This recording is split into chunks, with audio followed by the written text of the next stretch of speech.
Nzambe na bomoi olemba na nani likambo nini na se na moi okosala te osoki kolembana ifalo olemba na Sara po akomaki double fois ménopausée olemba na ye te soki kozala na difficulté ifalaki ezala na ebandeli okela mokili ozwa échantillon na nani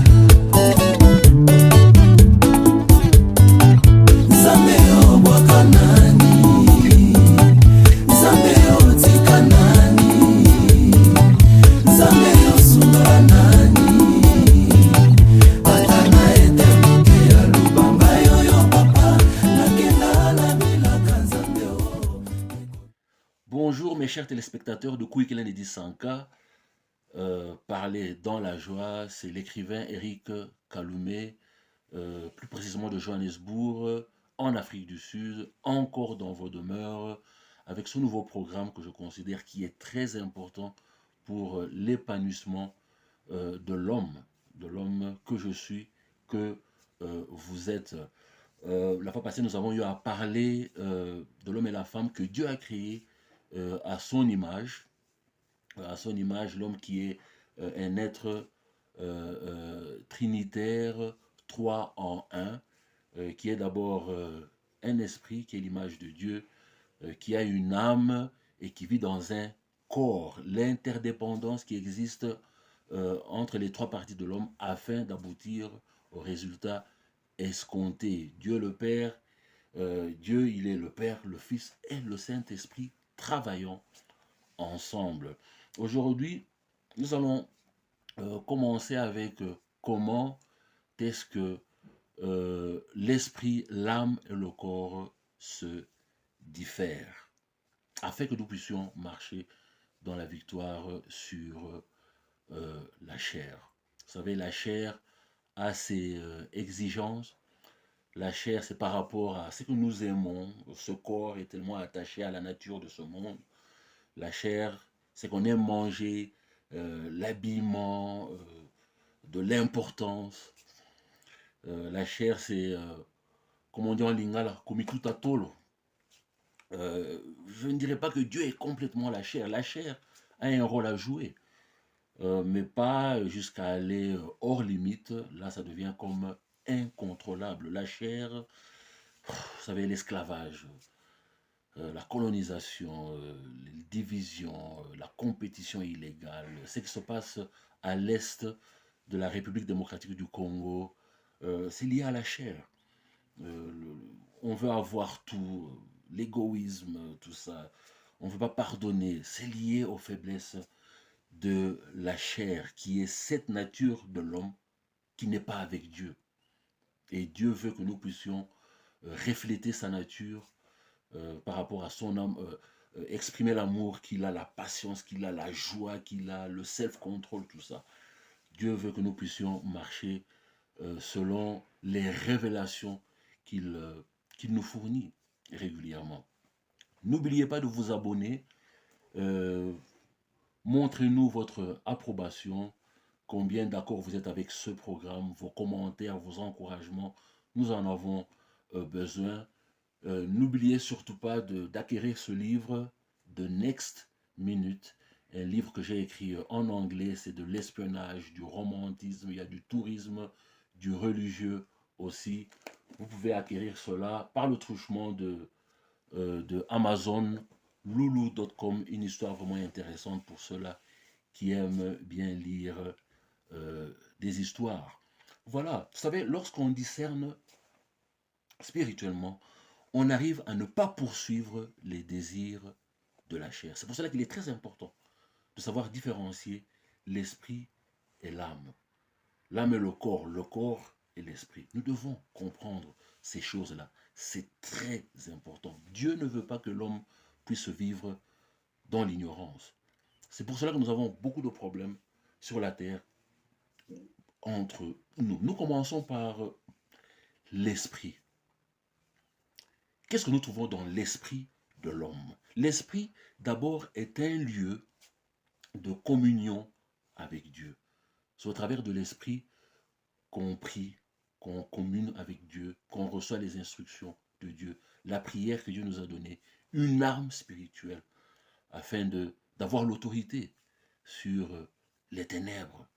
Dans l'esprit aussi, nous trouvons la conscience, nous trouvons l'intuition de l'homme.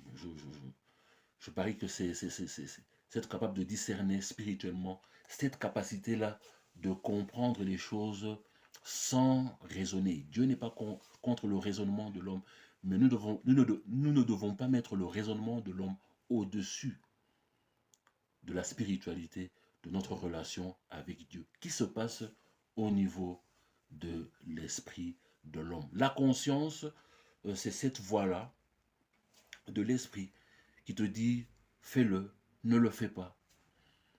Je crois que la conscience a toujours raison. La conscience veut toujours nous amener à faire les choses correctement. Comment est-ce qu'on devient un chrétien? Comment est-ce qu'on devient né de nouveau? Quelle est la décision que nous prenons pour devenir chrétien? Nous devons accepter Jésus-Christ comme étant notre sauveur, notre Seigneur. Et ça se passe au niveau de l'esprit. Lorsque on est né de nouveau, si aujourd'hui je prends la décision d'être né de nouveau dans le Seigneur, après avoir écouté la parole de Dieu, la sémence est entrée dans mon cœur spirituel, puisque l'esprit, c'est le cœur spirituel de l'homme. Je deviens une nouvelle personne sur le plan spirituel. C'est un travail complet, accompli, qui a pris place dans l'esprit de l'homme. L'homme devient une personne entièrement nouvelle, spirituellement. Tu deviens recréé. Cela veut dire que l'Esprit de Dieu vient cohabiter avec ton esprit. Vous devenez un dans le Seigneur. Une nouvelle personne qui a été créée sur le plan spirituel. Un homme nouveau, une expérience spirituelle. Il n'y a pas encore de transformation, de réforme, de rééducation au niveau de la personnalité, du caractère de la personne. Il n'y a pas encore de réhabilitation, mais c'est plutôt le commencement du changement.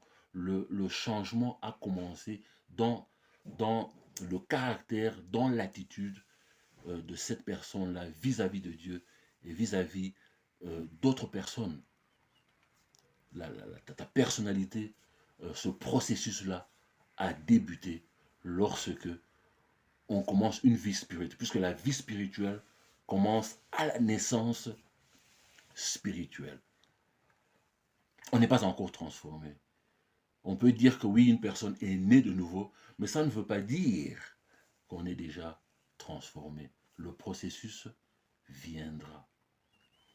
Lorsque vous lisez 2 Corinthiens 5, 17, Jésus-Christ qui dit que dans le Christ, lorsqu'une personne est dans le Christ, devient une personne nouvelle, un être nouveau, une créature nouvelle dans le Seigneur.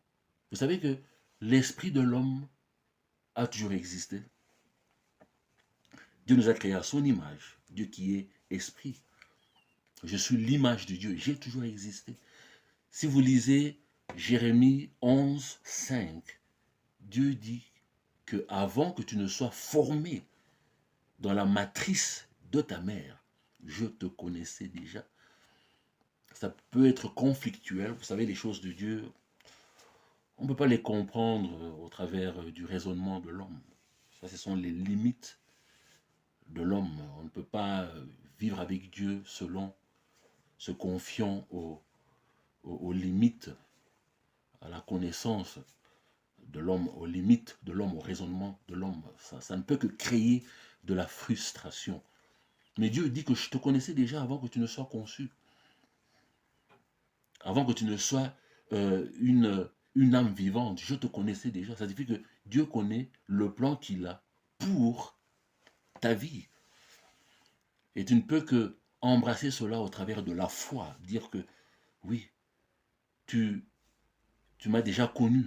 Avant même que je ne sois conçu dans le ventre de ma mère, je te fais confiance. Ma foi est en toi. Donc, l'esprit de l'homme vit toujours, a toujours existé. Et l'esprit de l'homme représente le cœur spirituel, effectivement, de l'homme. On peut dire que non, on dit en lingala, toi, ça esprit malamu, ou bien ça esprit mabé.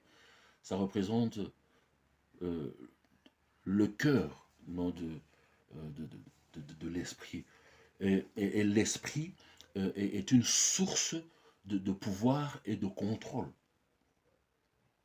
pour l'âme et le corps. L'esprit, c'est là, c'est là où nous recevons les instructions de Dieu. L'homme doit se nourrir, donc l'esprit de l'homme doit se nourrir de sa nourriture de tous les jours qui doit être la parole de Dieu, afin de ne pas être dans l'ignorance, afin d'être sport, afin de protéger son âme, afin de protéger aussi son corps qui doit jouer le rôle que Dieu veut qu'il puisse jouer. Donc l'esprit de l'homme peut être dans la lumière comme dans les ténèbres. L'esprit de l'homme peut être bon comme mauvais. L'esprit de l'homme peut être propre comme mal propre. L'esprit de l'homme, c'est l'image de Dieu. Donc, au travers de l'esprit, on devient né de nouveau. Pour devenir chrétien, on doit être né de nouveau. C'est une expérience complète. C'est un travail complet qui se passe au niveau de l'esprit de l'homme. Tu es recréé spirituellement. Tu deviens une personne nouvelle spirituellement au niveau de ton esprit.